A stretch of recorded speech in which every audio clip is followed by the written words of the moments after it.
आज तहसीलदार कोरपला यांच्याकडे निवेदन देण्यात आलं।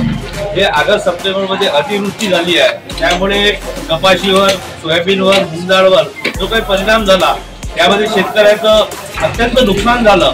या नुकसान भरपाईसाठी आम्ही सरकारला, शासनाला विनंती करतो की कोरपला तालुक्याला ओला दुष्काळ जाहीर करावं आणि शेतकऱ्याला तात्काळ मदत करावी। त्याचबरोबर तहसीलदार मॅडम यांना खत पुरवठा होत नाही।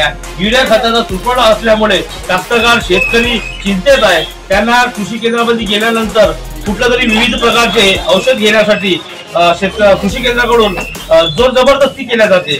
त्यामुळे मॅडमला आम्ही ते पण निवेदन दिलं आहे, त्या कास्तकाराला कुठली जोर जबरदस्ती न करता शेतकऱ्यांना युरिया खताचा पुरवठा करून देण्यात यावा। तसेच संजय गांधी निराधार योजना आणि जे काही लाभार्थी आहे त्यांना वेळोवेळी त्यांचं पेन्शन भेटत नाही आहे। आज सरकारने 1500 वरून 2500 रुपये जाहीर केलं असून सुद्धा त्यांचे अगोदरचे 1500 रुपये जे निराधारांना भेटायला पाहिजे ते आजपर्यंत त्यांच्या अकाउंटवर आलेले नाही। या संदर्भात आम्ही तहसीलदार मॅडम आणि आमच्या या राज्याचे उपमुख्यमंत्री श्री एकनाथराव शिंदे साहेब यांना आम्ही पत्राद्वारे कळविलं आहे।